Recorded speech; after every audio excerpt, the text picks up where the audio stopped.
Okay, let's try it again. Good morning. Good morning. Yes. We are awake. Officially awake. My name is Lisa Fowler, and on behalf of the board of the International Black Women's in Public Policy, I'd like to welcome you and thank you so much for attending our 8th annual policy forum.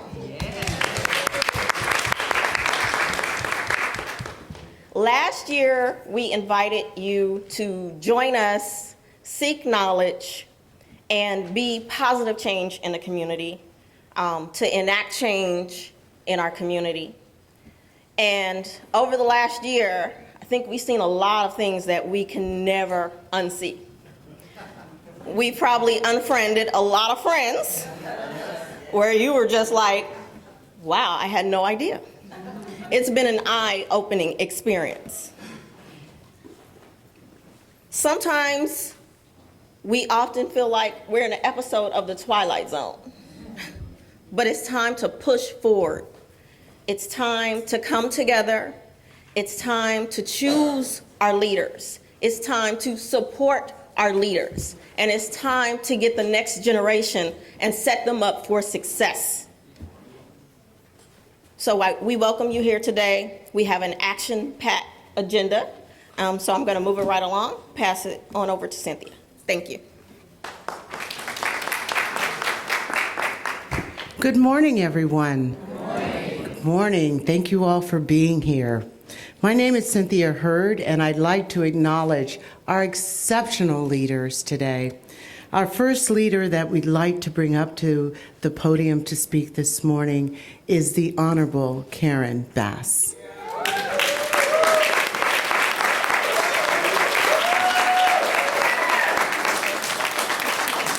Oh, no. Thank you. Thank you very much. How wonderful is it to be here at the annual legislative conference, isn't it?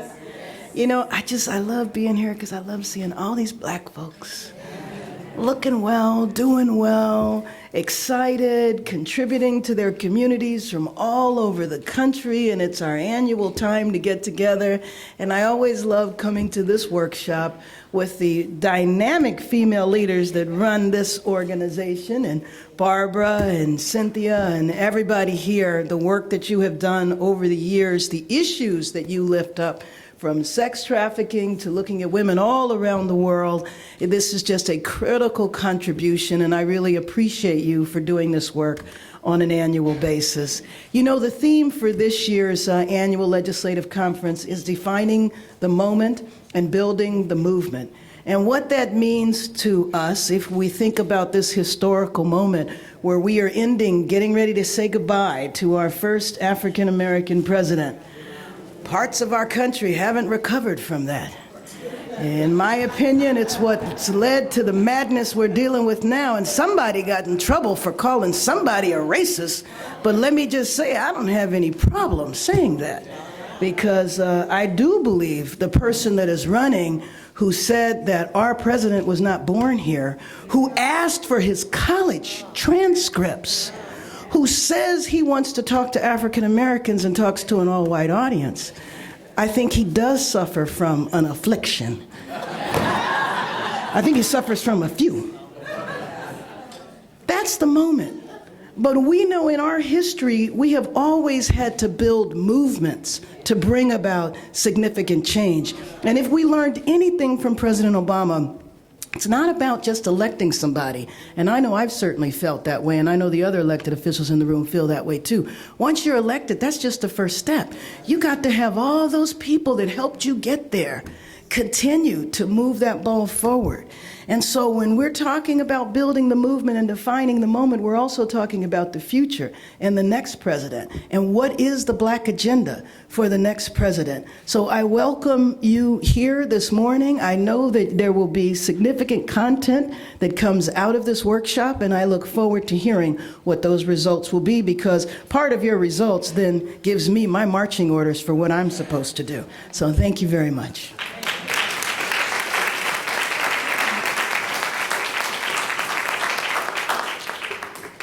Thank you, Congressman Bass. She is also our host for this session. Next, I'd like to introduce amazing leader. He is the next congressman for the 44th District. Let's welcome Isidore Hall.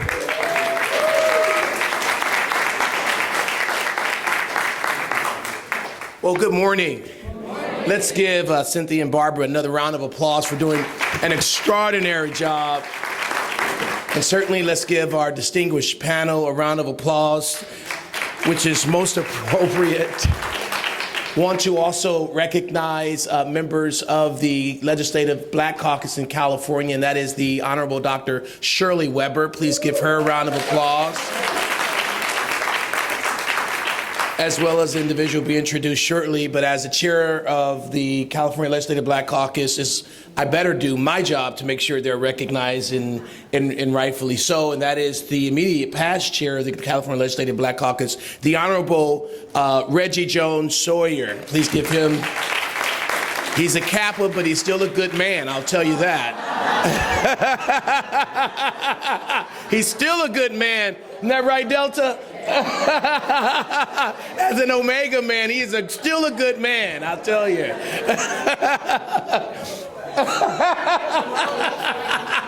I think they're waiting for me to get out of here, some folks up here. I want to thank you and for your exemplary service to issues that are so important to black women and black men. We have a belief that we lift as we climb.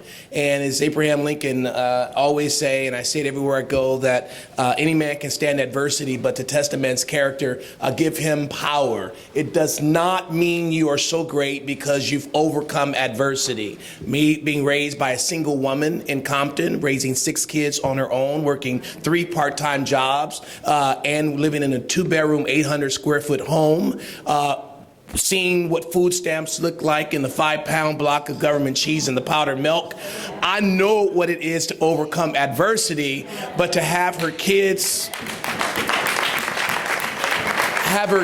to come out unscathed and yet contributing to a community. We can talk about overcoming adversity and it means absolutely nothing. But as Abraham Lincoln said, any man can stand adversity, but to test a man's character, give him power, which means see what he or she does once they are in power. If they take that power to uplift people or put people down, do they use that power to resuscitate hope or destroy hope? Do they use that power to pull people alongside of them or to push people back? And I think the panel today is going to talk about how we use that power to move the envelope just a little bit further. California has done an extraordinary job, the Black Caucus, in making sure we use our power to help elevate our communities. We just passed, and I was so happy to pass SB 1063, which is the Race and Ethnic Wage Gender Equality Bill that basically said that black women and brown women should not be paid less than their white male counterpart for the same day's work. I also passed and signed by the governor SB 880, which is the gun prevention bill, which basically says we eliminate the bullet button on semi-automatic high-capacity rifles, these very rifles that are destroying lives domestically. Those rifles, those guns needs to be in the hands of trained military to fight wars and not fighting wars domestically by gangbanging and dropping black boys and black girls on our streets. That bill was signed, the most robust gang legislation in the nation, signed by the governor. And we're happy to be able to say that the Black Caucus supported that. California, and because of the Black Caucus, also took the lead in passing $15 an hour minimum wage, the first state in the nation to do so. We also just passed out overtime pay for farm workers, which is the first in the nation to do so. We took the lead on that and we got that done. And we also passed a bill that basically said that, black and brown folks deserve family time off with pay, period, which directly impacts black and brown women in California. We took the lead on that because we believe that we lead by example. example, and as goes California, also goes the nation. And so I want to thank each and every one of you for riding the wave with us, for allowing us to be exemplary in our work, for holding us accountable as your elected official, and never ever cease to allow us to fail in the work that we do. On behalf of the California Legislative Black Caucus, God bless you and enjoy a great stay here in Washington, D.C. Thank you.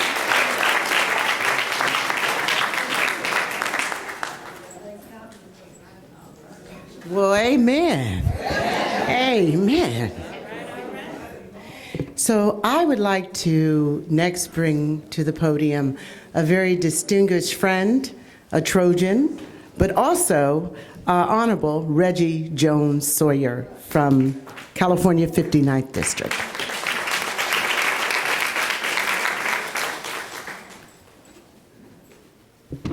Thank you, Cynthia. Thank you, Barbara. My partner in crime in the Assembly, Isidore Hall. And I always worry that when you send another Q-Dog to the Congress, you always wonder how that will work out. But you can see he's going to be a very, very, very good congressman when he gets there. So just give another hand for Congressman Isidore Hall. So I just have one request, one ask from the distinguished body, from Barbara and everyone in the room. And I'm going to talk about it in a roundabout way, but I think it's very, very, very important. I am the Assemblyman that represents South Los Angeles. And in South Los Angeles, we have a really big problem with boys of color, especially young men of color. And so about 10 years ago, the California legislature started the Select Committee on Boys and Men of Color. It was started through the inspiration of Assemblymember Sandra Swanson, but it didn't actually become a select committee until it was under the leadership of a strong black woman, the first black speaker of the California legislature, and that's Karen Bass. Give it a hand. And I say that because since then, there's been a plethora of laws. There's been money put into it. We have alliances that have sprung from that. And it's really a robust committee. I am now the chair of the Select Committee of Boys and Men of Color. And I tell people that I am unapologetic when it comes to saving black boys in California, in this country. And I stand for many crowds about that. And the reason I'm telling you this in a roundabout way is because as you know now, the president is now on board with it. And when he's gone, we don't know what will happen with it. But more important, it's grown to a national call to order to save our black men. We now have a select committee on girls and women of color that have started in California. Last year, I asked for $100 million for California for Select Committee. We came up short, but we're going to continue to get that. And now that we have the Select Committee on Girls and Women of Color, we've now begun asking for things so that we can help our black and brown sisters be able to move forward. And we need your help. We need you to get involved in it, just like a lot of African-American men have gotten involved in saving our young people. And so this is a great time. Who knew 10 years ago that we would have a black man in the White House talking about black men and their problems? One day we could have a black woman in the White House talking about black women problems and starting to own girls and women of color. And you should be at the ground floor of it. And so I'm asking for you to join with me in making that happen. If any of you want to know the details about it, contact my office or contact any member of the California Legislative Black Caucus, because that is the next frontier that we need to take on. Thank you.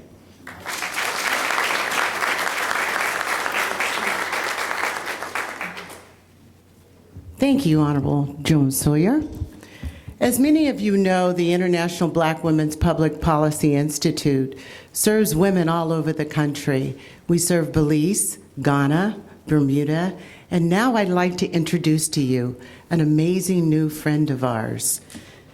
Our new friend, the Consul General of the Bahamas. Please let's welcome Paulette Zonical.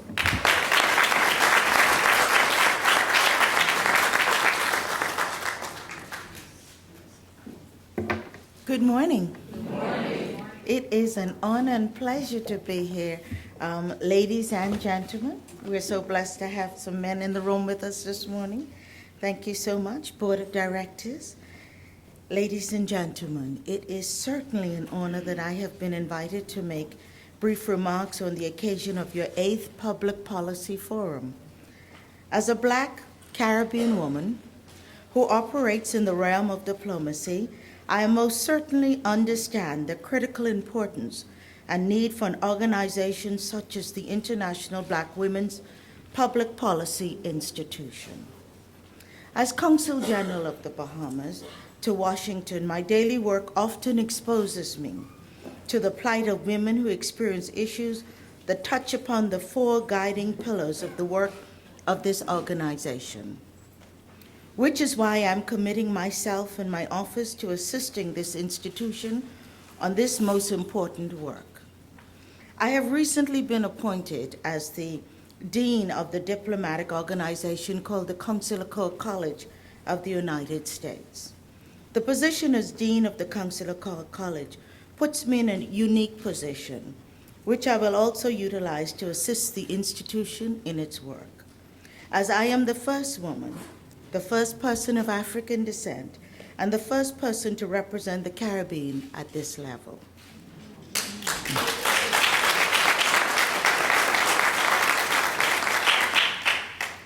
Although we are from different countries and backgrounds, the important point to remember is that we must use the spirit of sisterhood and camaraderie to overcome very serious issues affecting women around the world. In closing, I would like to thank you so much for choosing the beautiful islands of the Bahamas to have your meeting in March. We are so excited to have you, and I'm going to join you guys, and I'm going to have fun with you guys. And it's just an honor, and I'm just so excited to have met you. Those of you who came by the office this week, what a pleasure it was to have you and to give you a taste of our country. We have such a beautiful country. We're so proud of it. We're so proud of the accomplishments of our people.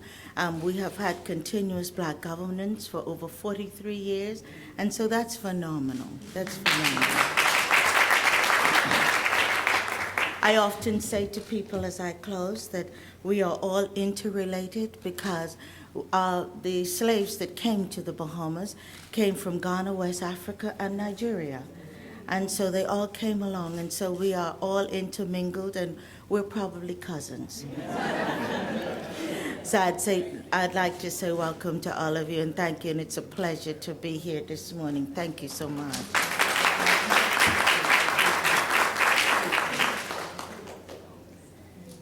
Thank you so much, Consul General Paulette Zonical. Next, I'd like to introduce our distinguished director, IPWPP Chaplain, Dr. Lula Bolton.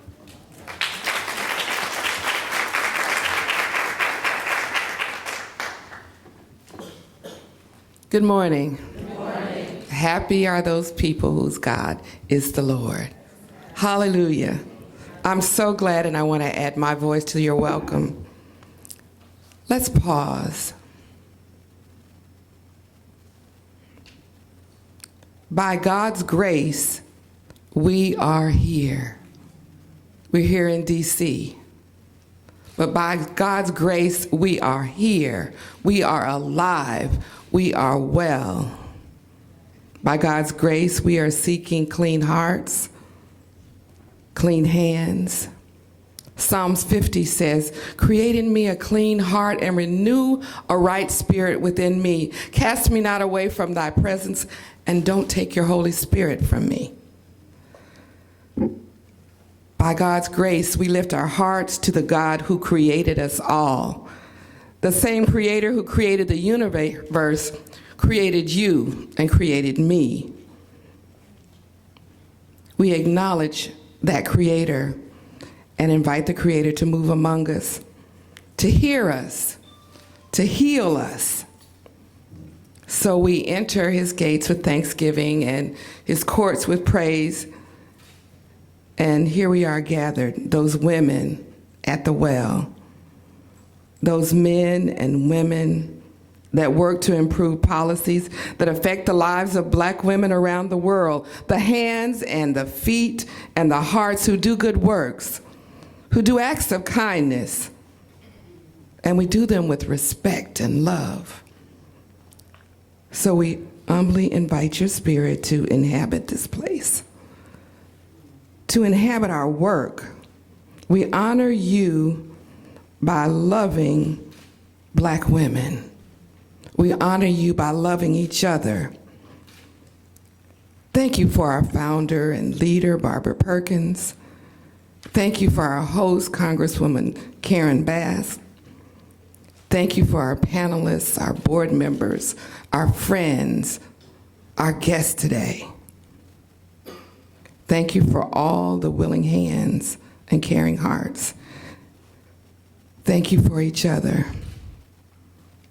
Thank you for bringing us together in this forum.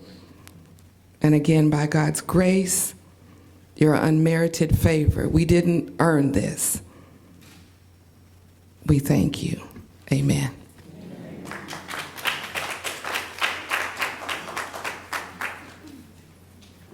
At this time, we'd like to bring our wonderful poet in residence, Tammy Lee Jules.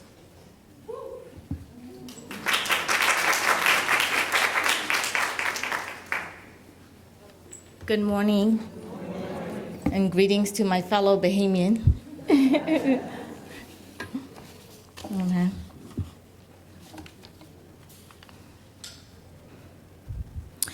I'm here to help express the essence of IBWPPI's journey and 8 years of lessons. We will attempt to answer all of your questions to the best of our ability at the end of this session.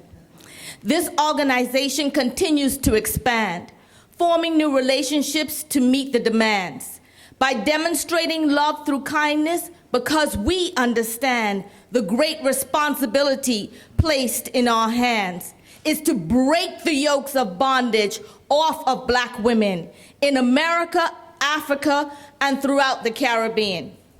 This is an endeavor none of us take lightly, because we desire that their lights shine brightly. We listen to concerns to target precisely the immediate needs that keep them up nightly. What can measure a black woman's worth? What true value can be placed on her purpose in the earth? Who will release her treasure from the locked trunk of her hurt and draw water from the well to help quench her thirst? Thousands taken into captivity by surprise, trafficked, thrown into brothels, some too young to realize that the promise to have a better life are words of a predator's calculated lies, the thief of innocence, the destroyer of lives. To see hurt while looking into a young woman or child's eyes, or hear the crescendo of their sorrowful cry, or feel the fear and desperation when they belt out the question, why? Why? Followed by, I feel like a canteen of strange men dump their trash inside. A heart filled with compassion cannot stand idly by. Tortured in the worst ways, product of a price paid, trapped in the sex trade, exchanged for a deal made, branded as someone's slave, 10 to 20 men before she can bathe, drugs or suicide, gates of her grave. How many can we help save? To see this oppression, you don't have to look far. In your state, in your county, community, schools, and local spas. They may be hidden in your neighbors' homes or backyards. Crafty chameleons, you'll be surprised who they are. The best way to dwarf the growth of a race or nation is to hinder empowerment by denying education, which becomes a family's financial frustration and hope deferred in the next generation. To secure the future of Black women, we cannot leave to chance. We don't need sympathy on occasion, but fair opportunities to advance. We bring attention to these hardships and pray you understand that the plights that affect the welfare of Black women are either ignored or underfinanced. We use our resources, skills, influence, our voices, feet, and hands to bring relief beyond ourselves to our sisters who just simply can't. To them, we are their search and rescue. For them, we are their ambulance, because we truly care about the outcome of their circumstance. I stand here before you, not having a degree, but as a Black woman with a real life story. From your seat, you look at me, but you would not know unless I told you that I was diagnosed with HIV. Back then, only given the drug AZT. A cocktail is not a relaxing drink for me. After hearing you have an incurable disease, it is refreshing to know that in my personal adversity, IBWPPI purpose is a reflection of God's heart towards me and every Black woman who needs help urgently, to be given a fair chance to live out their dreams. As for me, from what once brought shame, I've been set free. HIV now means His word inside is victory. I've been chosen to be a voice for other women like me, to help bring them out of their disparities, to be well-balanced, productive members of society, and to encourage leaders in their position of accountability.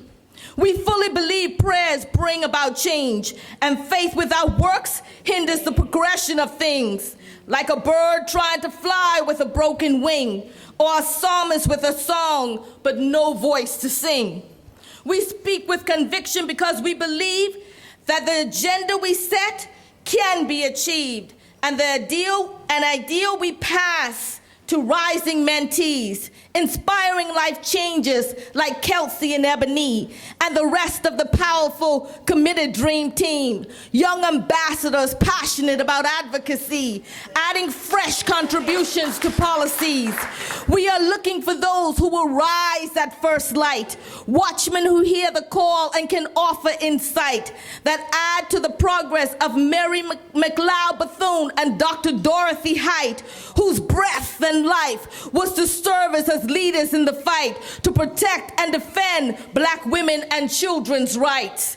We ask for your support for this great endeavor to make the quality of Black women's lives much better. Heavenly Father, let your light break forth like the breathtaking view of a beautiful sunrise dawning. Teach us to trust your process of forming the place of refuge with you as the awning. We seek wisdom and a heart that discerns. As we choose our leaders, we wait for you to confirm. Knowing your eyes see every trouble and your ear hears all concerns. And you have ordered our steps in the places we sojourn. We seek knowledge for the mission and continue to yearn for leaders of integrity to choose for the next term. Reveal motives and intents before we affirm, and let us reach a consensus before this forum adjourns. And all who agree say, amen.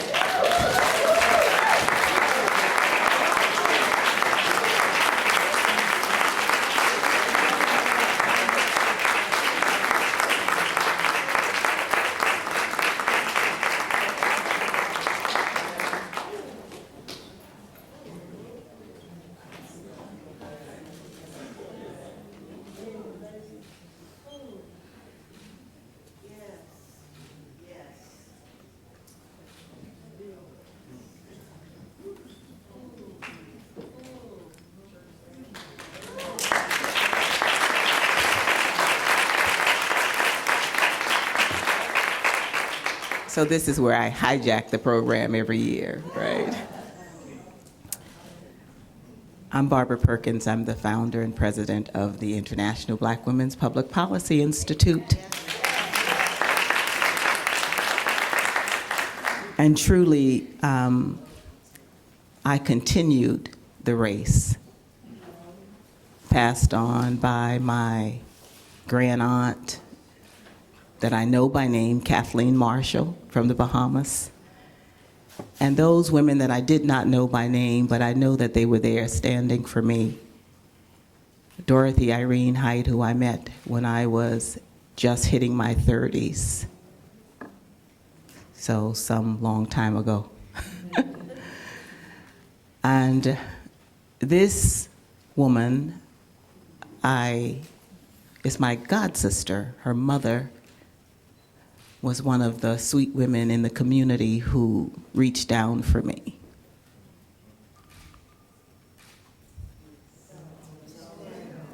It's okay.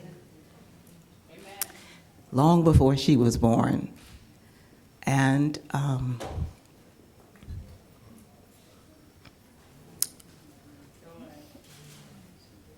so they say that I was not supposed to be in Washington, D.C. So they say at 15 I was to be married, and we didn't know college. You know, we didn't know that, but ooh, thank God for Nancy Drew.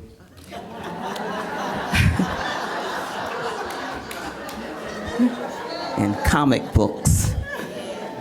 The contraband of the island that we used to sneak and share, and I could take off on a journey, you know, and read by the kerosene lamp. And then at 6 years old, when they started allowing me to go to the well to get the water, I would stand in those circles in the mornings in the Bahamas. And of course, we didn't talk out loud because the girls weren't allowed to talk, you know. But in those circles, we learned how to communicate. So my first language is the heart language. So for those of you who know me, when I connect with you, I usually start with the heart. If you want to join me, that's where we meet. Then I want to know your name. And then what you do, if we can get to that, we get to that. But what I'm most interested in is who you are and what's your intention for the world. Why are you here? So I say I don't like to follow Tammy because she always makes me cry. Like all the time, including this morning at 6 o'clock. She wants to, I said, don't pray with me yet. Pray with me when we get there because you're going to mess me up. But I love being messed up in this way because this messed up sets me straight. Thank you, Tammy. You see why she's our poet in residence.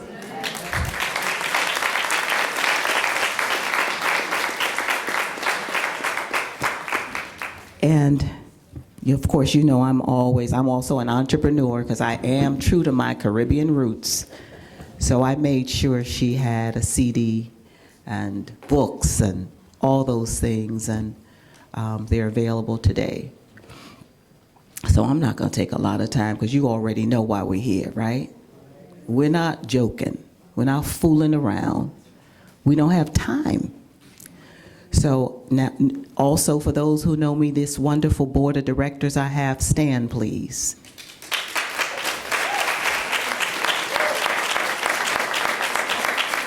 Turn around so they can see who you are.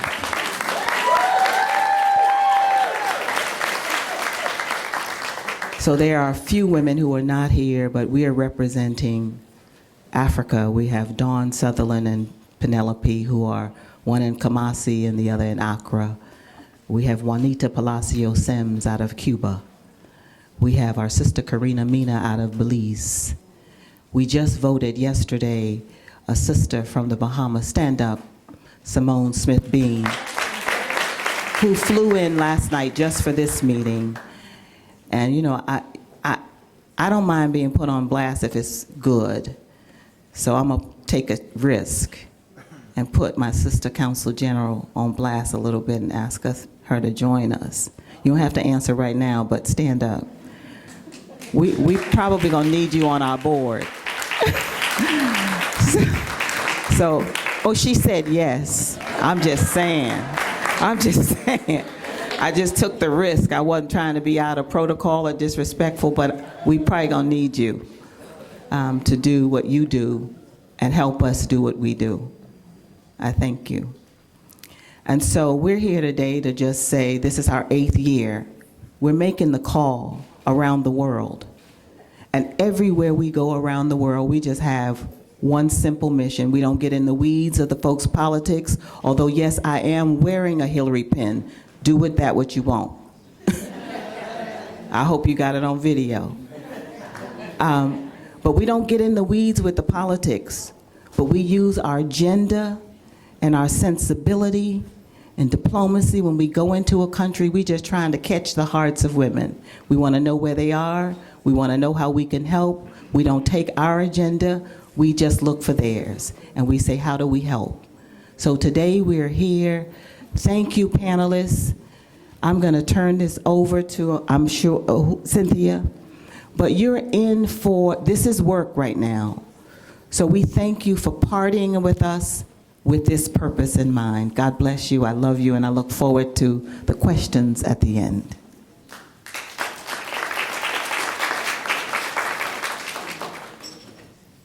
If we can give Tammy just another round of applause, please. She always sets such a beautiful tone. She's our angel and definitely anointed. I'm going to wait for Barbara to sit down.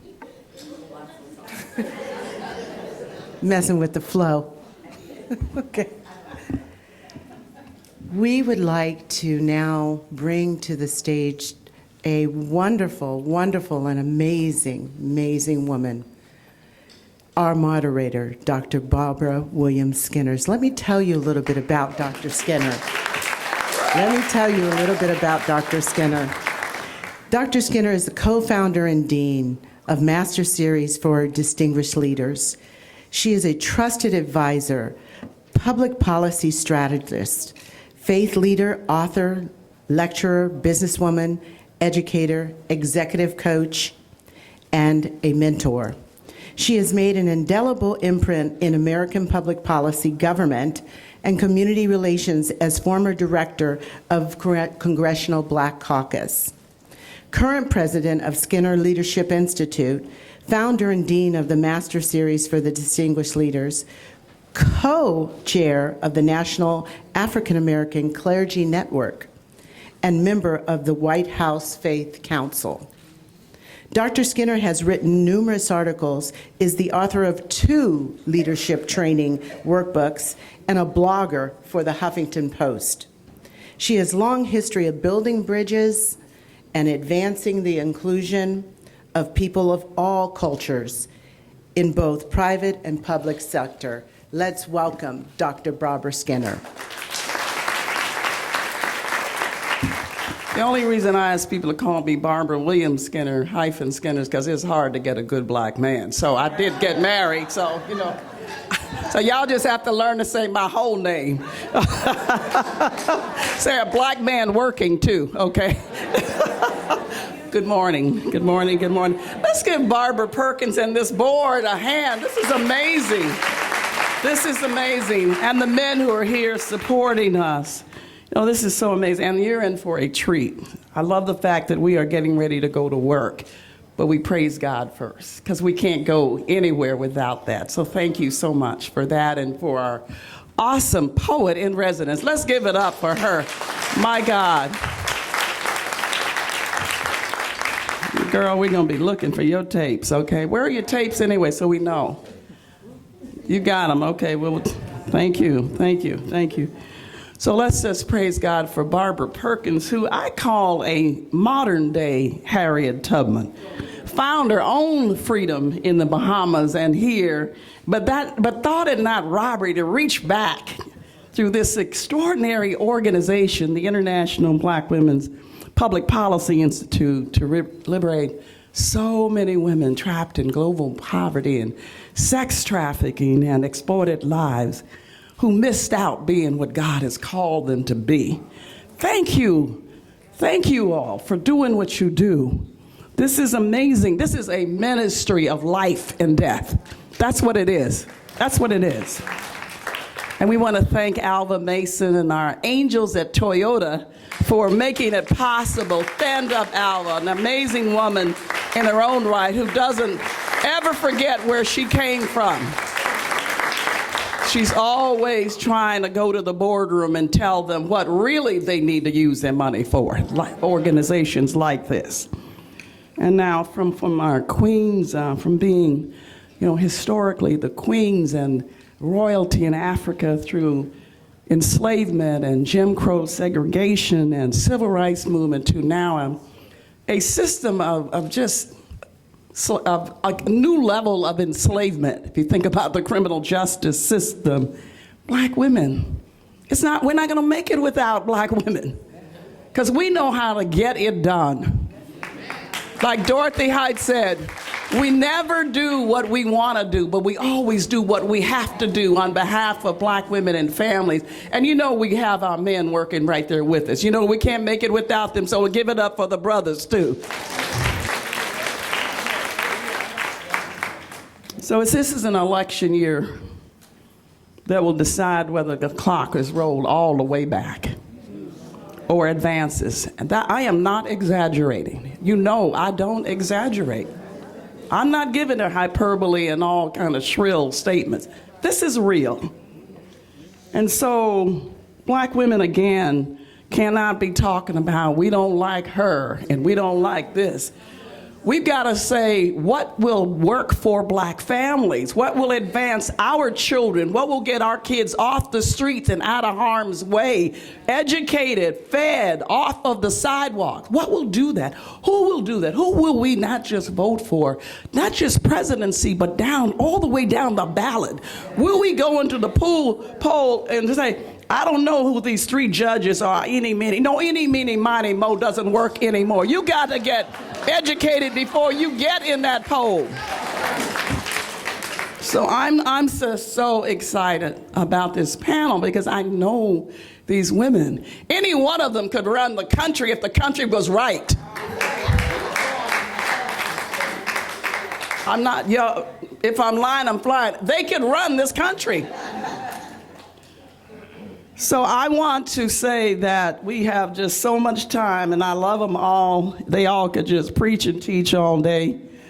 But I'm going to ask them to do about 3 minutes. I'm telling you, we have a panel, y'all. This is serious. They are women. This is a get it done panel.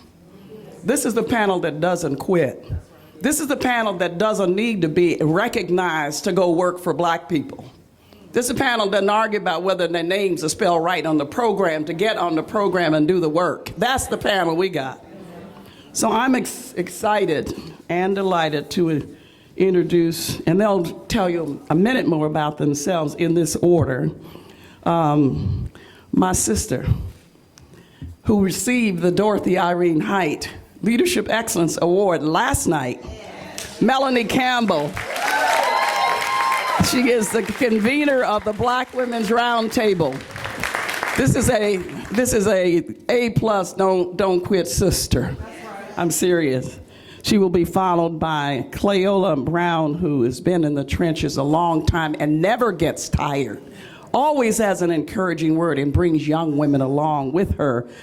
Cleola Brown is the president of the A. Philip Randolph Institute, and I love her.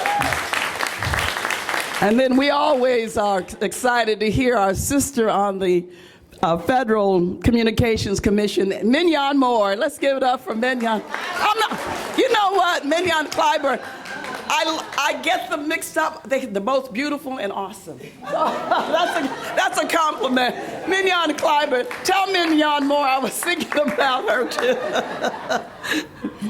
And we're excited about LaDavia Drain. LaDavia, I watched her on Capitol Hill. Now she's Hillary for America, and she's going to get it done, y'all. LaDavia Drain. And last but not least, because our Deltas don't play, we have Beverly Evans, Smith. She's the National Vice President of Delta Sigma Theta. Give it up, all of the women. Whether you're a Delta or not, give it up for her. Come on, Melanie, get us started.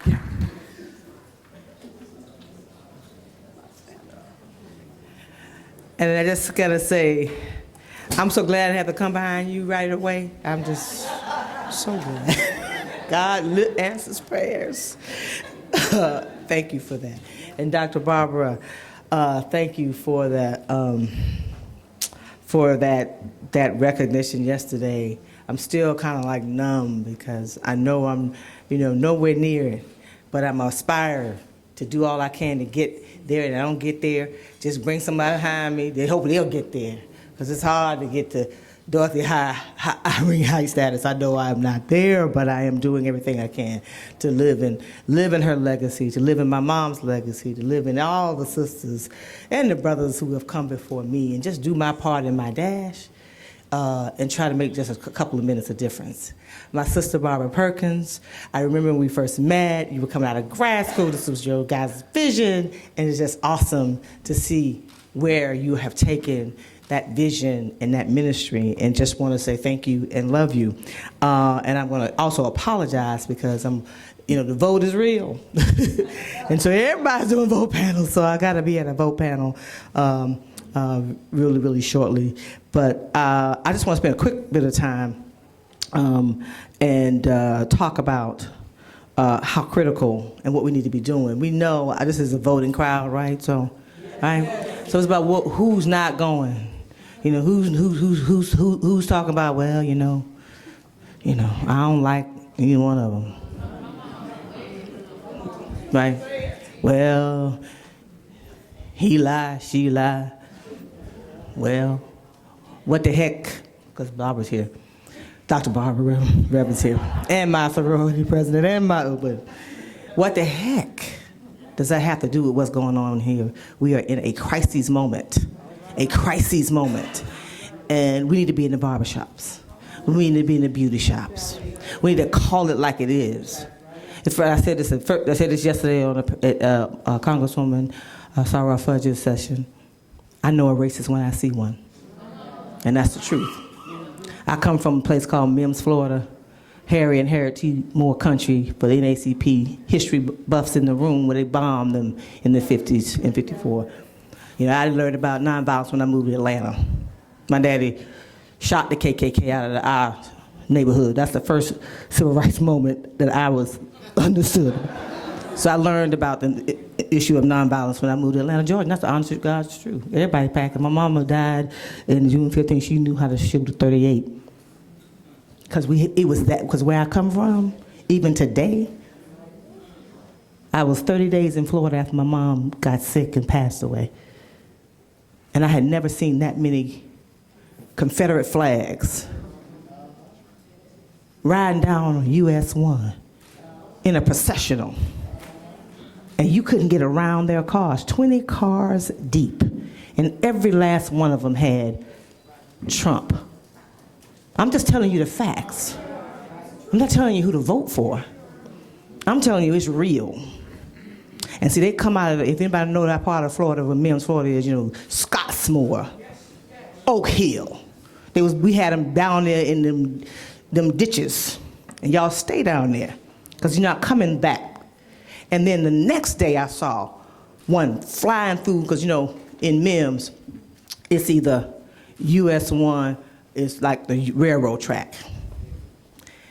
And the next day I saw a young white man zoom through the black side of town, if you will, with a Confederate flag hanging out. So if we're not reading what's really going down on the ground, no, Barbara, I'm over the limit, I'm going to shut up. But I'm saying to us that this is a dangerous moment that we're in. And we got to put that mess back in the gutter where it belongs. Thank you.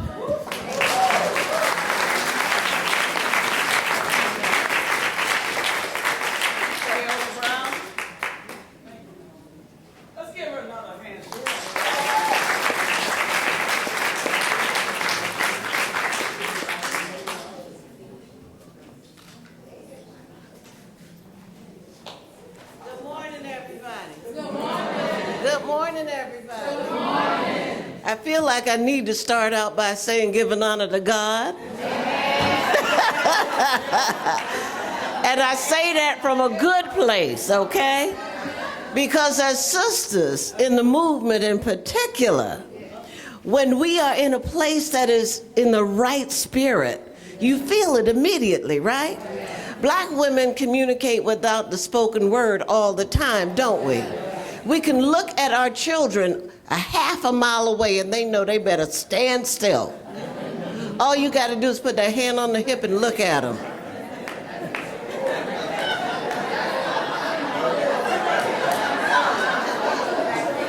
They come to a screeching halt, don't they? Don't let the body get into it.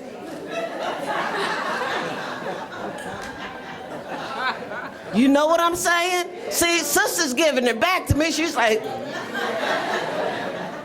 but we come from a place where we don't have to articulate in huge, long words in order to be understood. If you want to communicate, you do it from that place that Barbara talks about all the time, from the heart. And the heart has got to speak to us as we move towards this next place in our history. Because if it doesn't, something's wrong with you. The message is very, very clear. The choices are also very, very clear. Now, I come from an organization that is nonpartisan. And forgive me, preachers, but I'll say it again. We are damn particular about who we support and how we support, because the place that I'm talking about, that heart place, tells us to do those things that are in our self-interest. Those things that would help us get our communities, help us get our children, help us get our families in a place of doing better. That's not being partisan, that is being particular to what we need. Can you remember the stories that you heard about people singing to convey a message? You know, oh Lord, and I can't sing. But the two words, oh Lord, right away, you go, You don't even know the rest of the song, right? You know. You don't know the rest of the song. And it's gotten even more popular as we got a little bit further down the road, because folks start to talk about things when they're angry, but through words. You know, they'll say things like, what is it? Don't something, cause don't push me, cause I'm close to the edge. I'm trying not to lose my head. Ha ha ha.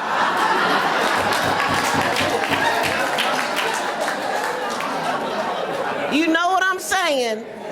We communicate through who we are, through what we are, through that place that our sister talks about all the time, the heart. So as we enter this next phase of what we do for our own self-interest, my only piece to you this morning is to tell you to use this thing right here, that heart, and use this thing right here, that head. Because there's work for us to do, places for us to get our families and our children and our partners to. And the way we do it must always be in the spirit of doing the right thing. I look forward to your questions, y'all.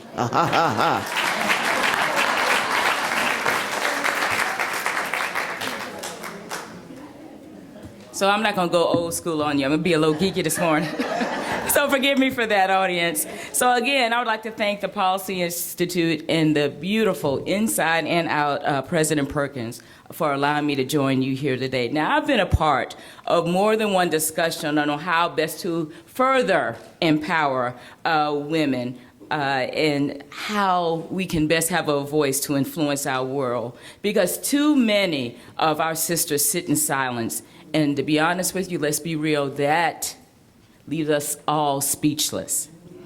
And from where I sit, part of this silence stems from a lack of access, awareness, and opportunity. Now, again, I'm going to be geeky this morning.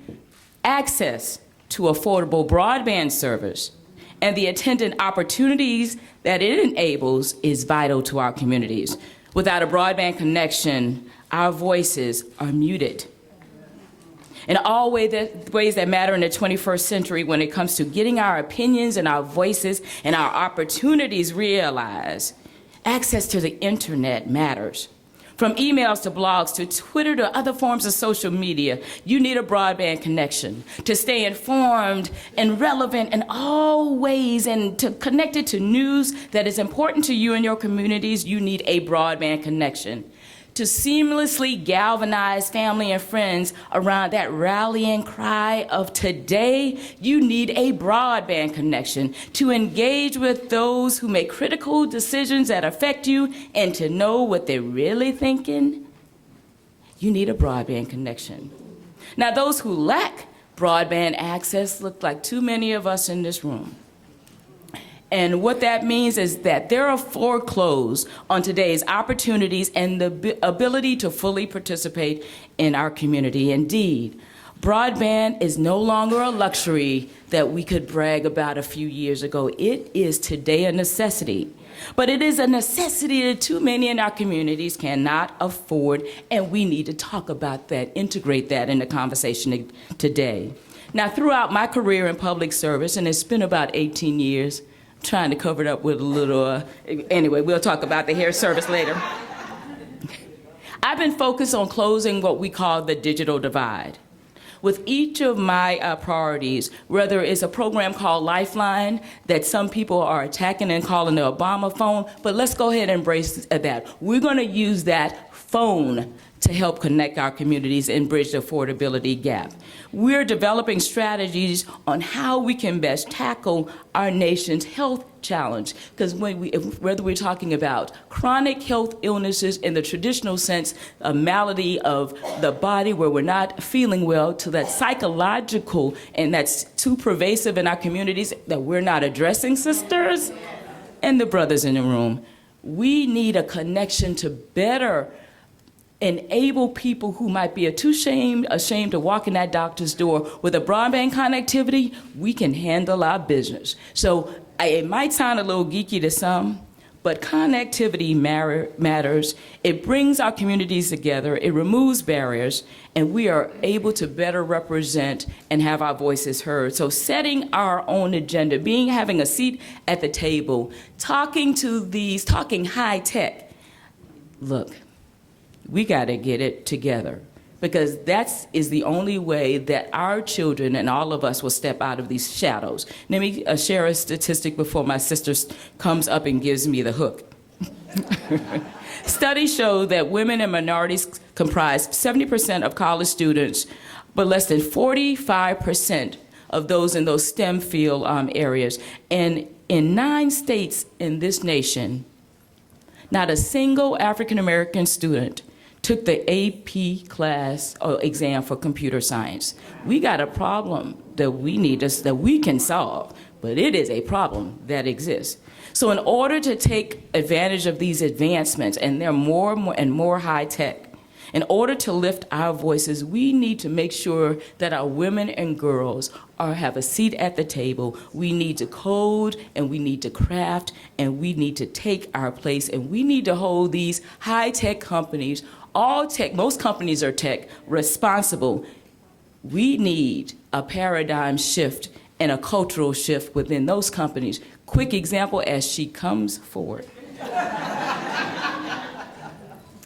I was in a room with somebody who shared with me that they took a group of about a dozen African American students to a certain high-tech company that we all take advantage of in the room. And do you know what he said to me after the conversation that he relayed with that CEO? Oh my gosh, they are so intelligent. Look. There are some real perceptions in these boardrooms and these HR centers in these high-tech companies and all over this country. We need to use our voices of the day. We need to use connectivity, and we need to use the power we have to make that change. Yes, I'm a Michael Jackson fan. Make that change. Thank you very much. Thank you so much, Mignon Clyburn. I'm using connectivity to keep my time. Come on, LaDavia Drain. Let's give her a hand as she comes.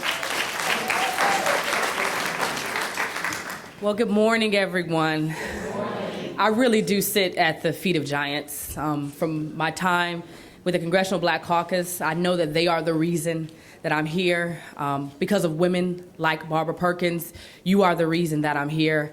So I thank you. I thank you all. I thank you all for everything that you do, especially as a younger woman coming behind. You just know that I feel the pressure. We all feel the pressure, but we're gonna feel the shoes. Thank you.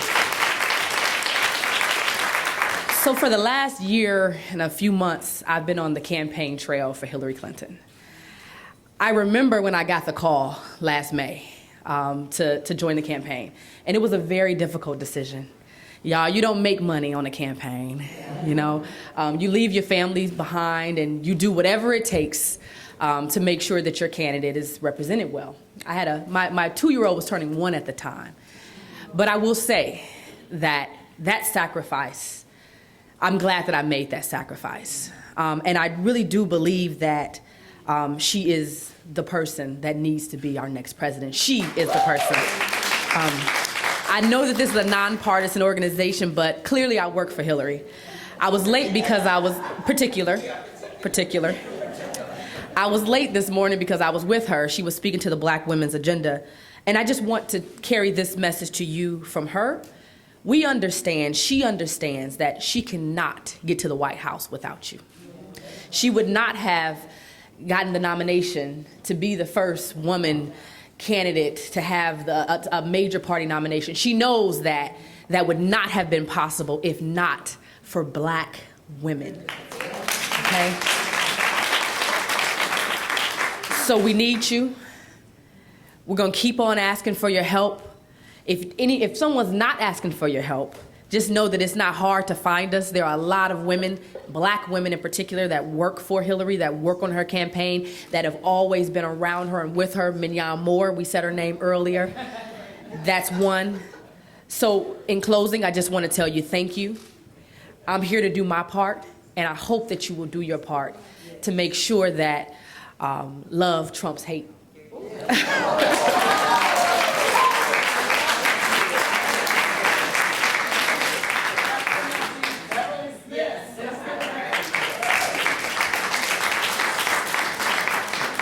Good morning.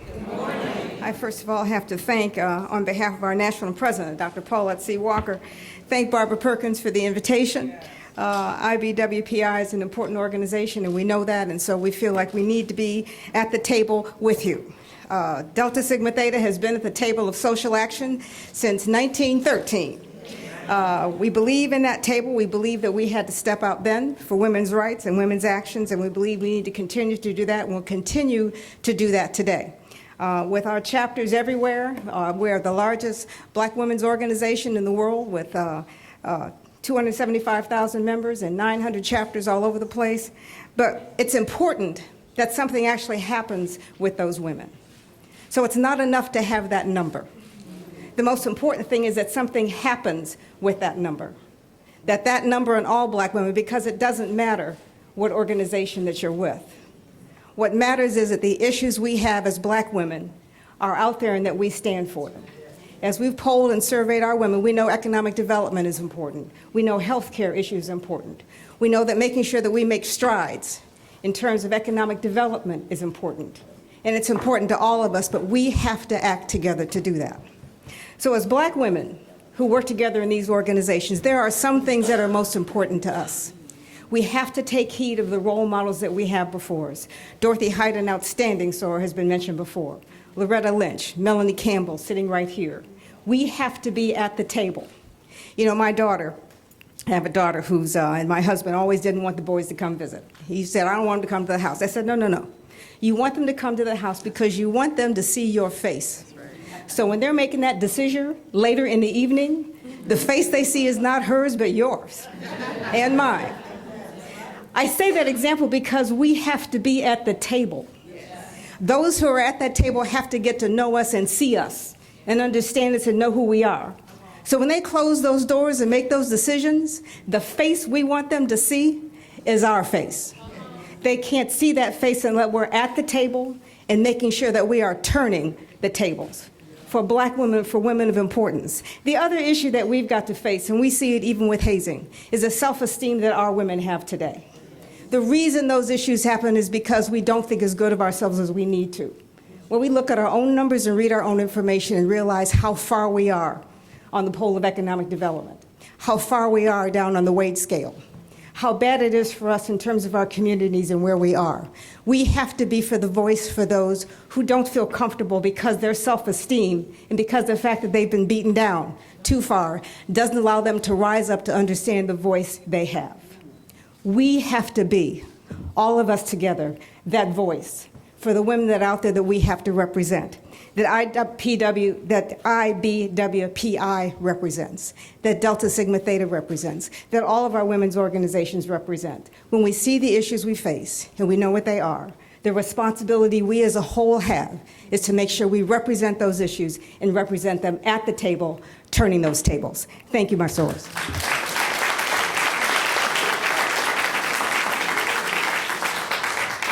Do better than that. This has been a serious panel. We just give them a hand.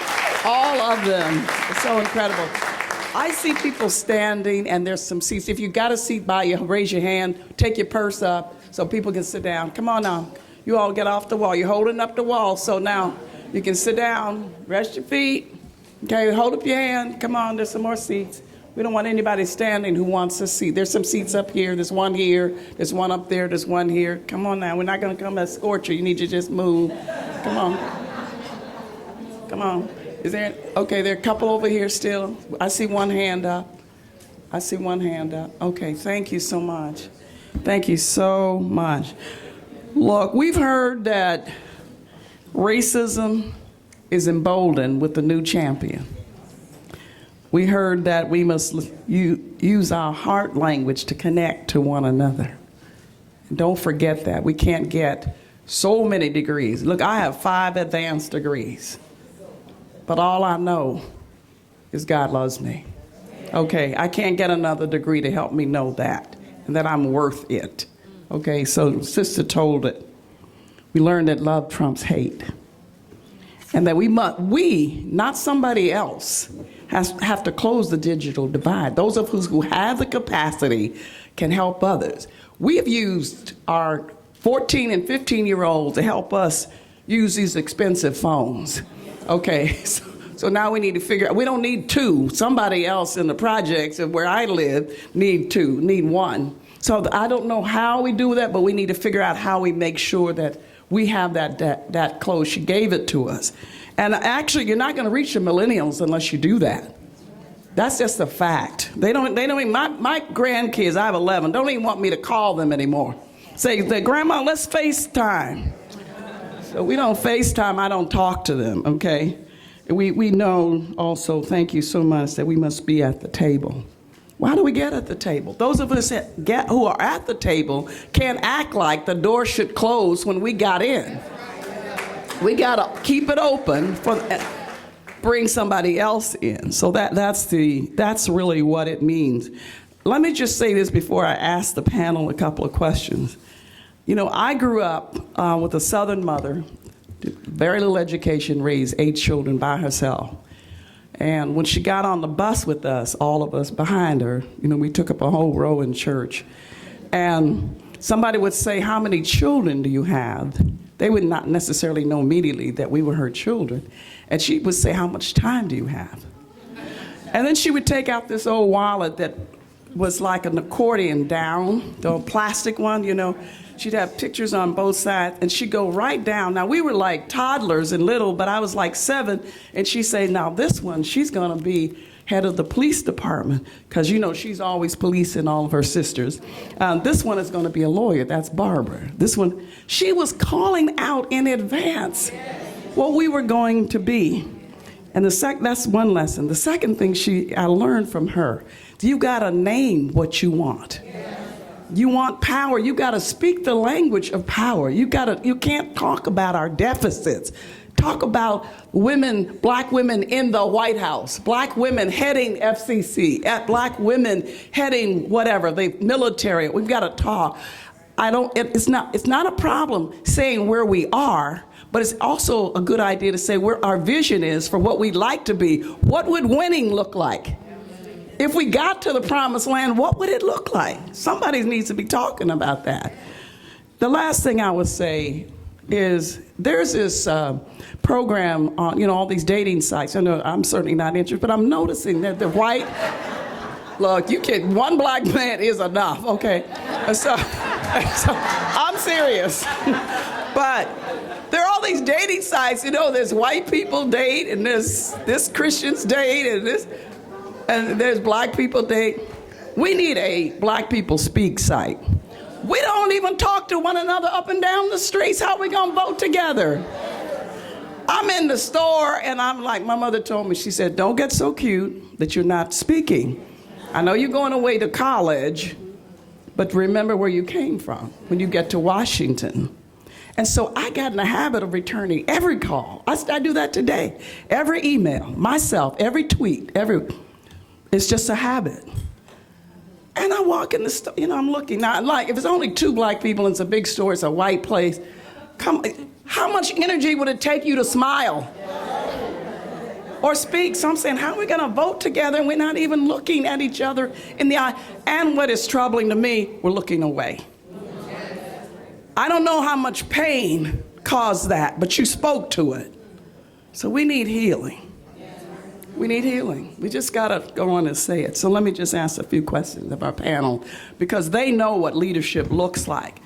Let me give you when I see them as leaders, the definition that Tom used to give, Tom Skinner, my late husband. He'd say, people don't want to be led, but they really want to be led. They don't want to be led. They act like they don't want to be led, but they do. He says, leadership is moving people from one point to the other, and get this, getting them to like it.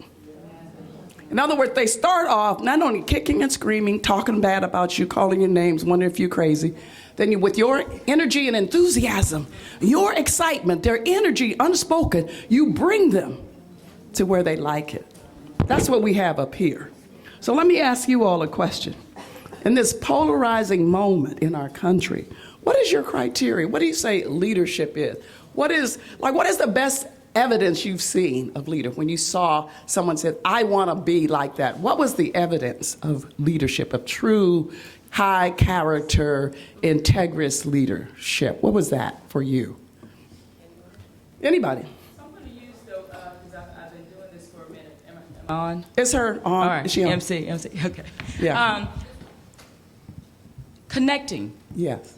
Because, see, that's the real problem. Think about everything in our lives in terms of how we deal with our medical professionals and the like. What the gap to better service, to better opportunities, to a relationship is connecting with that person. And if you are so wedded to how you're wired and not paying attention to how another person receives and perceives, then you're going to have a problem. And so, to me, a lot of the barriers, to opportunities and to mentoring and influencing and motivating is because we are unwilling to go a little bit out of our comfort zones or what we think, how we're supposed to, as statute, we're so unwilling to do that no one else can see the value of their individual constitution that they can play in that space. They think it looks a certain way. They're not a certain way, so they won't go there. So I think it's a connection to say it's okay over here. The ocean is large enough for all of us, and I don't think we do that enough because that's just been my. If you're human and wonderful, and you had a Fortune 500 company, and you say, sister, it's okay over here too, then I'm going to be more empowering and emboldened to do whatever it is. I'm hopefully recognize that I have the capacity to do. Let me ask you all another question. I'm going to open it up. Anybody, if we don't like the choices that we have, should we vote anyway? And No, why? Why? Because young people are saying that to me. Okay. Come on, somebody. Cleola. Okay, yeah, I'll be glad to do that one. I joke a lot when I talk with groups because in line, can you guys hear me? Yeah.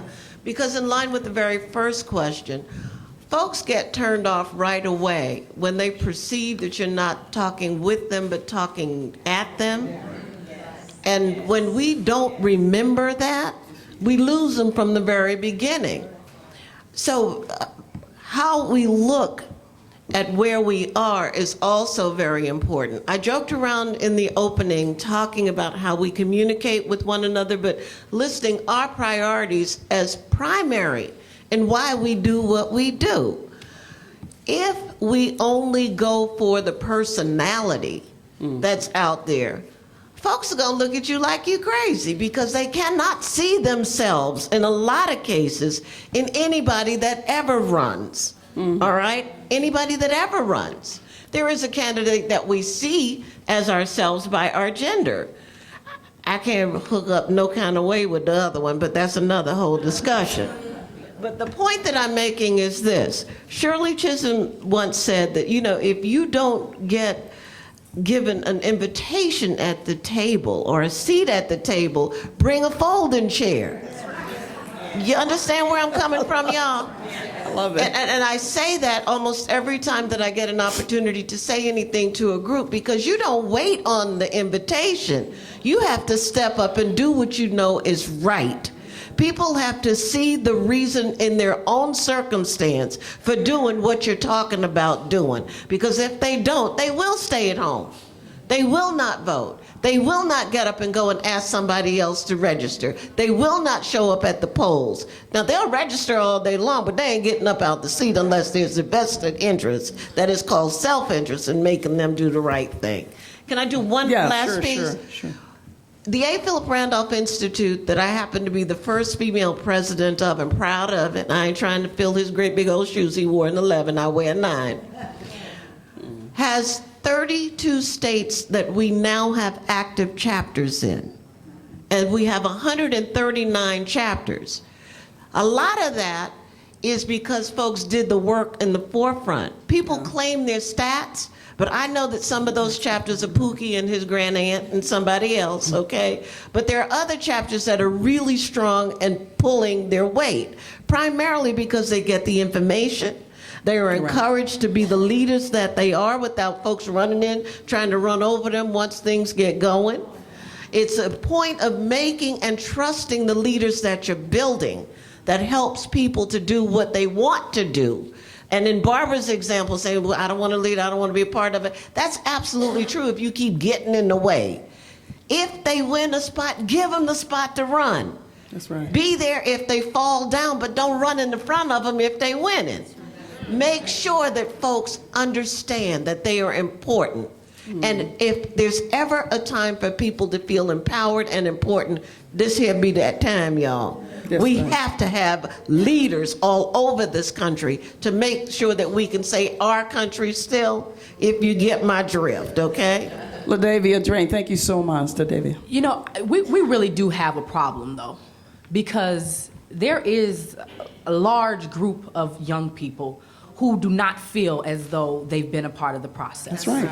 And they haven't been at the table. They're not a part of Jack and Jill. They're not a part of, they don't have the money to be in the Delta Cotillion. You know, this group of young people need mentorship. They need someone to say, hey, come and sit on this panel, be a part of this conversation. That's right. When I've traveled for the secretary, I've always sought out a small group of black women. Whatever city I went to, I would seek out a small group of black women so I could just get the feedback. What are you feeling? What are you hearing? And there was always a totally different conversation when I would speak to younger people and then older women. That's right. And so I don't want to be the spook at the door, but we're leaders in this room, and we have influence, and you know these young people. They may be your daughters, your granddaughters. Talk to them, pull them in, talk to them about, you know, civic responsibility and why it matters to go out and vote. Because right now, considering their current circumstances. Tyree King just killed in Columbus, Ohio yesterday by a police officer. That is their reality. It is what we see every day. Is, you know, with our video phones, they need to feel as though there's a reason for them to come out and vote. Because right now, I'm not even sure, I don't think it matters if it was Trump and Clinton running. I'm just not sure that they will be turned on at all. That's right. Right. Yeah, now let me just say, let's thank her for that. That's really powerful. Yesterday, the Black Women's Roundtable, I don't know anybody from Black Women's Roundtable who was at that session, was so powerful.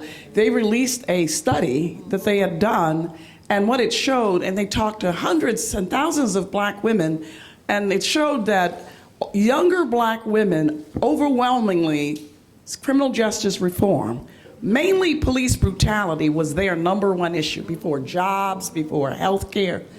It was health care for older Black women. And what some of the millennials in the room said to us, and I think there were several in the room who said to us, and it was great wisdom for older women, that if we are not even seeing the same problems, because we're not talking, is that what we said? Then we get older women, I'm indicting myself, okay? We have got to start reaching out. And really, the Bible, and a child shall lead them. Yeah, they have something to teach us. That's right. Okay, so I think we need to get out of the idea that we need to mentor them. Let's talk about mutual mentoring. Let's talk about mutual mentoring. Okay, Beverly Smith. Yeah, I think, and speaking of the mutual mentoring and the young people, my son made the unfortunate mistake the other day of saying he didn't think he was going to vote. His 6-year-old daughter said, "You have to vote." Pull the mic up. Yeah. Said, "You have to vote. Who's going to speak for me?" She's 6.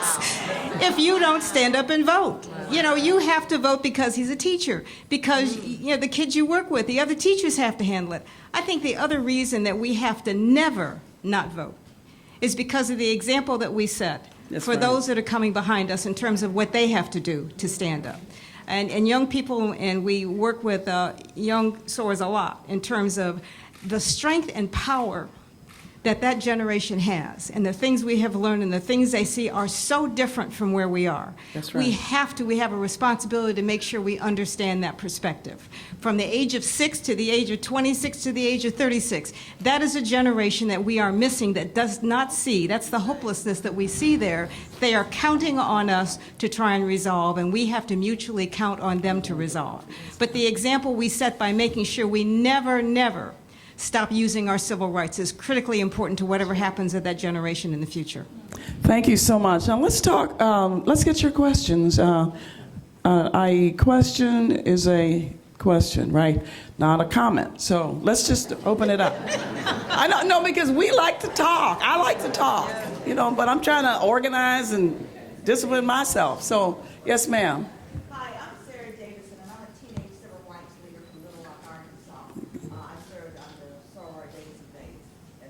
Amen. Yeah. When I was 15, it came to the March on Washington. And ABC Nightline featured me in 2013 as the Crazy Children came to the march. Can you stand up and then a little bit more volume there? Oh, there's a mic. The question is, as a teenage civil rights leader, I heard you say that the young people today don't see the same problems that we see. When I was 15 years old, I saw the same problems that my elderly female people like Daisy Bates saw. Why is it today, yesteryear, that as a 15-year-old, I saw the same problems and fought for the same problems, and today the millenniums of the young people don't see the same problems that we see? Anybody? You know, I'll take a first crack at that. They don't live in the same place we lived then. Their environment is different. They have seen, you know, we made a lot of progress in this country. I can't say we haven't. And we still have a lot of problems, but you see how surprised they are at the things that are happening right now, because as they're growing up in that generation, they live in greater diversity. So we are not a community, you know, sometimes you wonder if, it's almost hateful to say this, but you know, the segregation did something to us in terms of our togetherness and our community is not as strong as it was, because we tend not to connect with each other. She said, we don't see each other in the grocery store. I wave at everybody in the grocery store, and sometimes those poor women run because they think, oh, she must want something.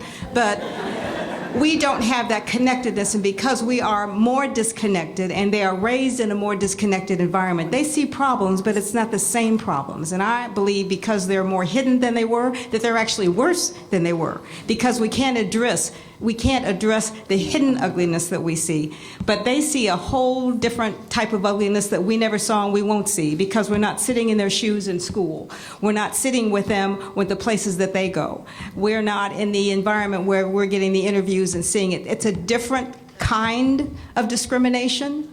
It is more hurtful and it is more hidden. I think it's more dangerous, which is why we have to make sure we continue to communicate with each other so that the America that we saw and the America they see comes together to the America that it is today. LaDavia, I'd like to have you speak to them. Well, you know, it almost seemed as though when the Sora asked the question that there was a problem that they didn't see, or we don't see it the same way that maybe you saw it. And I think that it's not a bad thing. I mean, we've grew up with the first black president.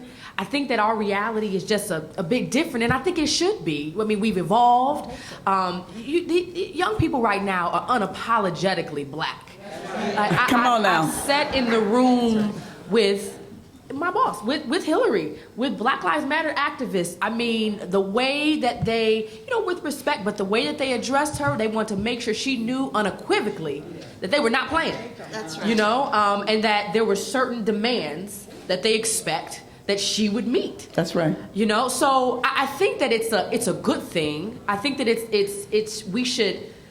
we should try our very best to make sure that whatever it is that they feel are the problems, and that we help them to own it, and we help them to, I mean, open the doors for them. You know, if there's a way that you could, maybe in your office building, you let them come and have their meetings there. You know, you give money to their causes or whatever it may be, so that whatever it is that they see as the problem, that there's no barrier to making sure that they can do what they need to do.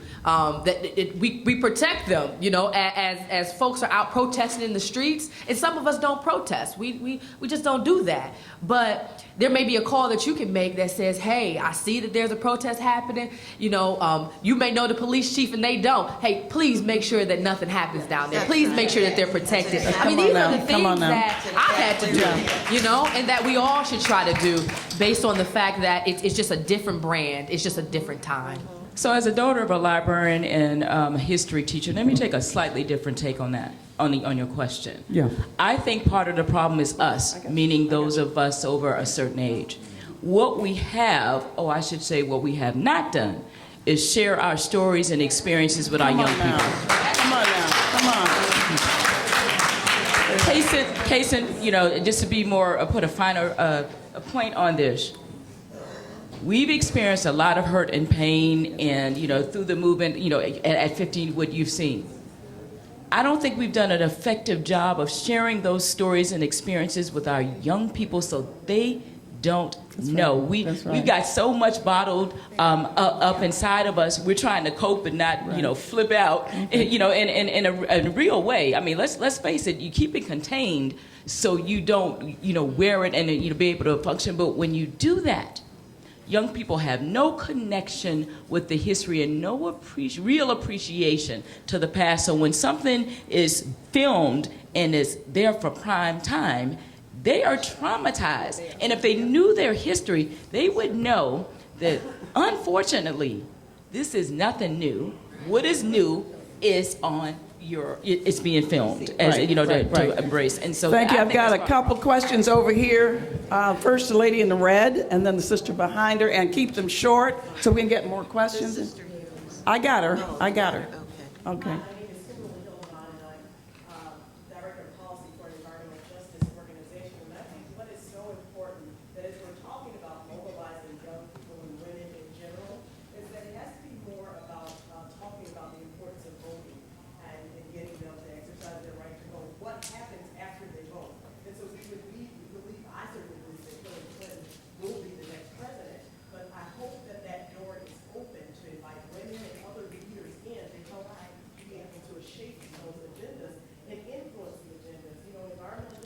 What's your question?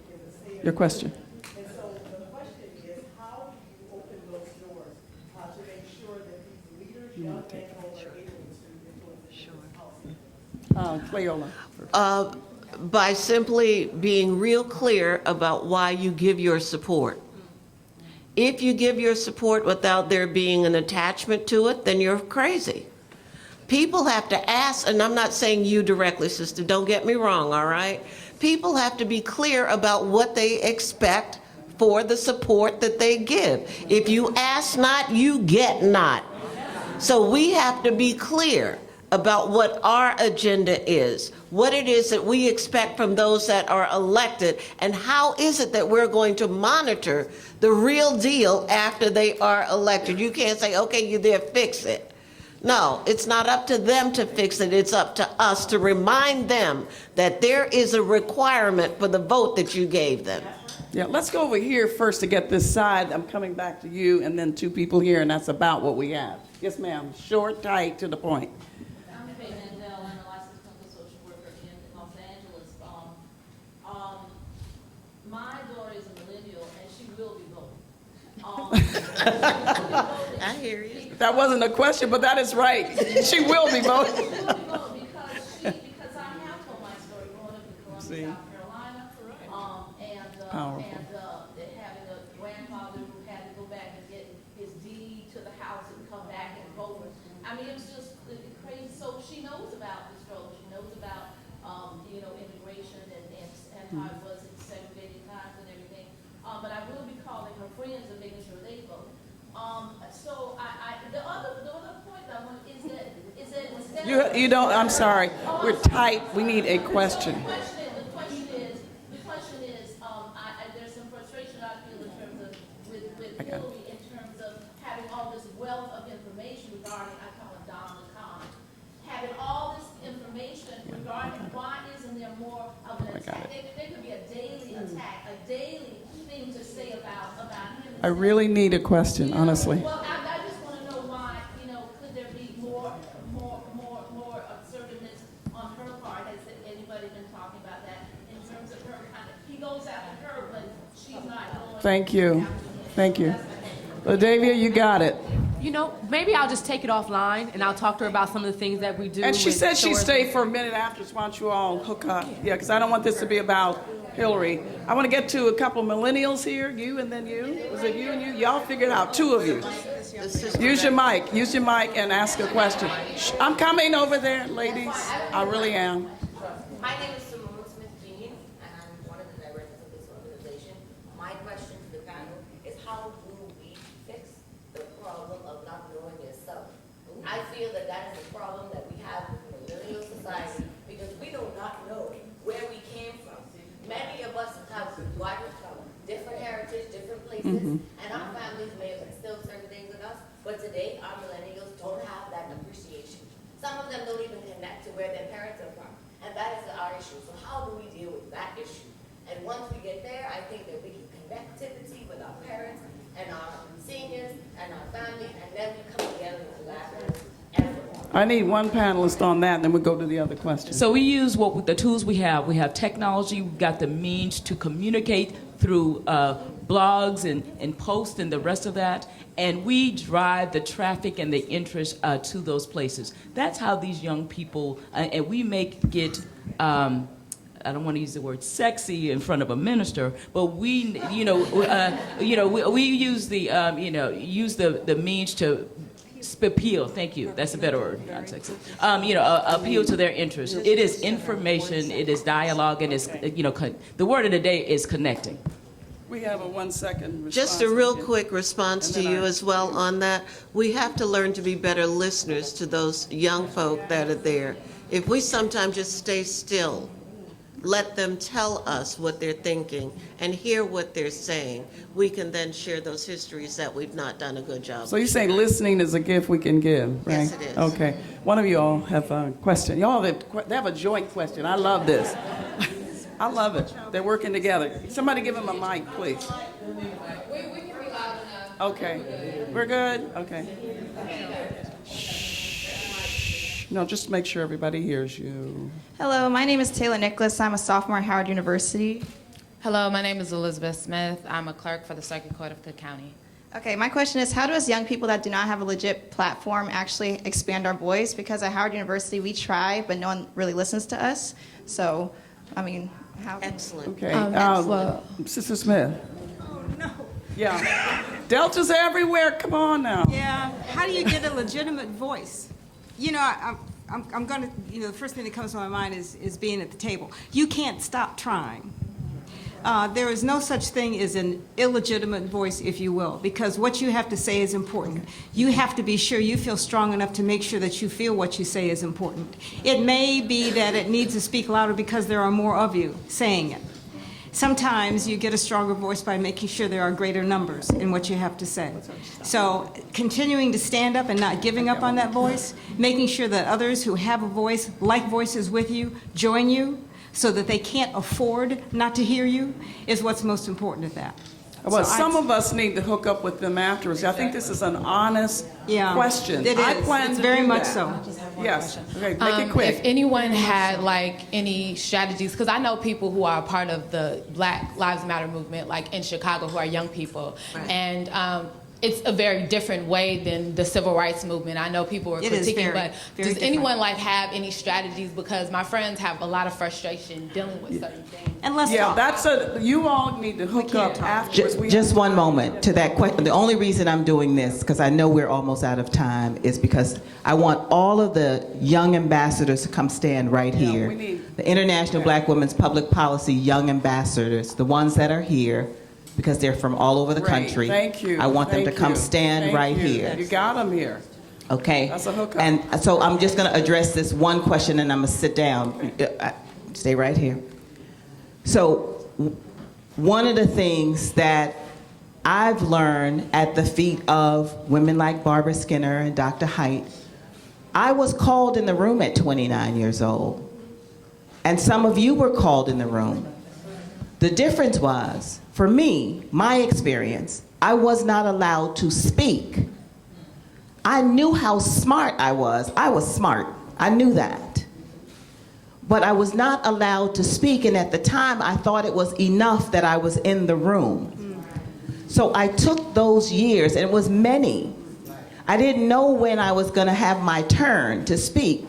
And I do remember the one time in a National Council of Negro Women's Board meeting, I was the youngest director, when I thought, you know, and I was pretty full of myself like some of y'all.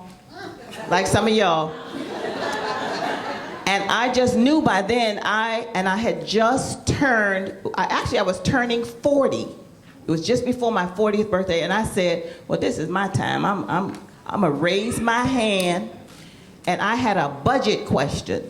And I can tell you for a fact, I was trying to show off, I was trying to demonstrate how smart I was, and I was trying to challenge the budget.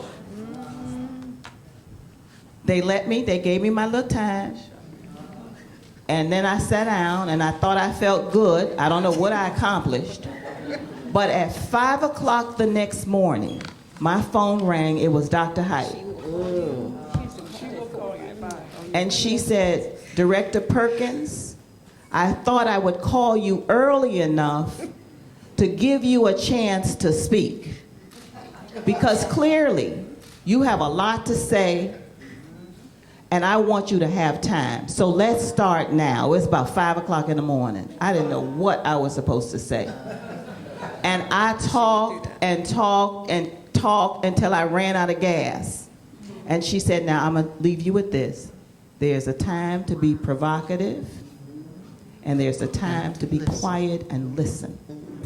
And what I would say to young people, you're in the room now, you can speak, but it's our job to continue to guide. So this isn't about you and us. It's about all of us. And what we have pledged to do as this organization is to make sure you're in the room and you have a platform. We've given you our vision. Now this is your leg. At Howard University, no one have to give you a platform. Howard is the platform. You are there. So here are some sisters for you to connect with before you leave. I'm going to get back so the program can go on with the flow, but I couldn't let that that's stop. powerful. No, that really Young is. people, it's not enough in all of our organizations to just send them an invitation. LaDavia, stand up. This woman got a huge job, and when I met her, we were in somebody else's program, and I tried to kill myself to make sure I get to this young woman. That's right. Who was speaking information that I didn't know, talking about things that I had my own opinion about it, trust me. But I thought, let me get to know her, and when the event was over, about 2 weeks later, did I not find you? I found her. And I said, can you hear me? Can I get 15 minutes? And we had a bit of a difference of opinion. And today, she's one of my daughters. And she taught me some things because I was willing to listen to what she had to say. Here's the program back. No, we are back. That was so powerful. See, I think it's so great that you felt the comfort to stand, and you felt the comfort to remind us that we cannot be ashamed of our stories. Some of us got raped, and we were in tears and in pain when you spoke to us. I saw our faces. We got to talk about that. We got to get healed together. Okay, we love you and we need you. We can't make it without you. So you got the hookup. That's all I can say, really. And honestly speaking, this is your program. It's 10 minutes till, y'all tell me, I think it's time to shut down. What I think you should do is allow the women who have questions, and there's several, to connect with some of the board members afterwards. You do? Okay. I just want to be disciplined, but let's take these two and then quit. Thank you so much for that, and I missed the sister and I'm coming back. But once you stand first, because you've been waiting the longest, sister there, make them tight, short, like I told everybody else. Then you, we're coming back. We're coming back. She has been over here a long time. Honestly, I think I've been fair. Yes, sir. Yes, ma'am. Good morning, Norma Williams from Chicago. Thank you. This is what I want to say. I'm going to state my question first, and then you'll state it. No, do that, no. What can we do as senior divas to continue to empower our young women? I'll tell you why I say that. I need you to ask that question. Honestly, I got two women. I want to be fair. Honestly, I do. Please. I did ask the question. You asked it, so let them answer it. Once somebody wants to answer. Unless you want all three to ask the Okay, questions. let's and then ask your question and yours, and then let them kind of wrap with that. Yeah, just let them ask the question and we'll. Thank you for this opportunity. Question. We're coming back. Okay. My name is Stephanie Taylor. I'm from Milwaukee. I'm a newly elected official from the Milwaukee County Board. I also work in education. All right. And sister here had a question as well. Okay. My question is, now that I do have a seat at the table, how do I ensure that I'm not on the menu? And then when I do bring up policy, that I ensure that it is a policy that is beneficial to my community as well. Okay, just a sec, we got that. So we'll clarify her, she had one last. All right, we're closing in order. I'm going to do this really quickly. It was an aha moment. I saw Grace, I can't remember her last name, who lived to be 100. She's Asian, but she worked in the black community in Michigan in the labor movement, and Daisy Bates. And then I thought of all the young black women who worked with them, who became leaders. Where are those women like Miss Bates and like Grace? I can't remember her last name, but where are they? Because they produced people who became leaders later. They were in the community and community organizers, and they gave young people voices. Okay, the last 30 seconds, accountability. How do we hold our elected officials accountable? I'm not, Cleo will wrap up with that question, with the answer to that. Accountability means being present, okay? Accountability to the people that we elect means keeping them accountable, plain and simple. There's no magic to it. It is just being in their face all the time. You don't have to be ugly, but you have to be present. Have we had our hearts and minds filled today? Like, let's give our panelists a stand-up panel. This is an amazing panel. I would not leave here without some business cards so I could follow up with them. They've got it. There's some amazing women in the audience. Thank you so much. Thank you, board. We'll turn it back over to IBWPPI. God bless you. Thank you so much, and hold on to your seats, please, if everybody can still be seated. Everybody, if they can still be seated, please. Shh. Everyone, if they can still be seated, please. We'd like to close our session with special closing remarks from our founder, Barbara Perkins. So thank you. I'm going to ask you for a big favor. No one leaves. This is like church when they close the door, you can't go. Dr. Height said, we don't fall out, we adjourn.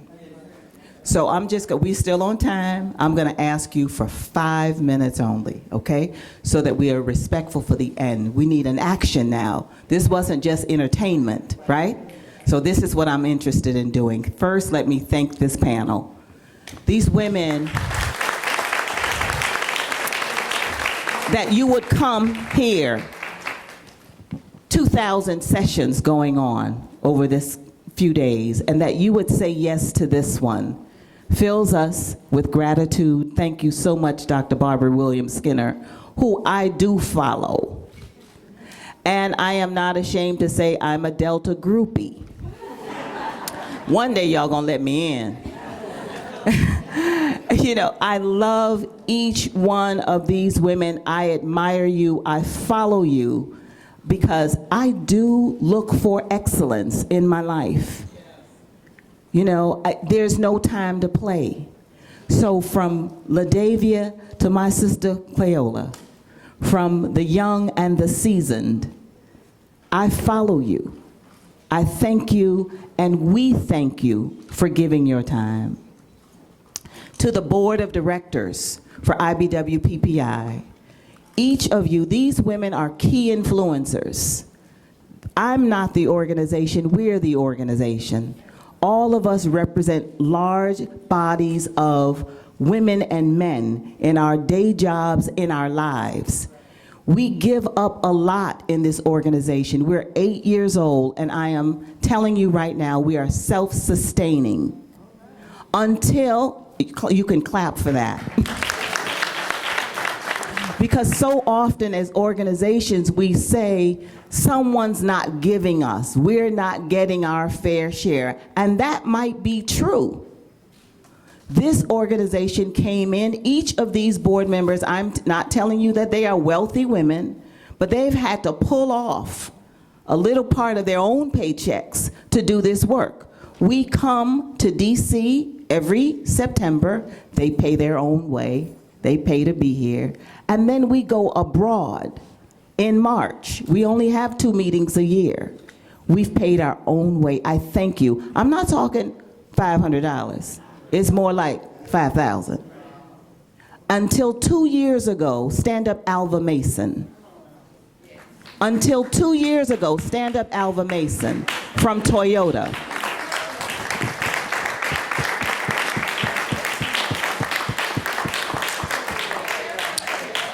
This woman had the courage to go to her organization, as Dr. Barbara Williams Skinner said, and say, I want to include this little small group of women in my budget, and this is how I'm going to do it. And let me connect the dots, even if you don't see it.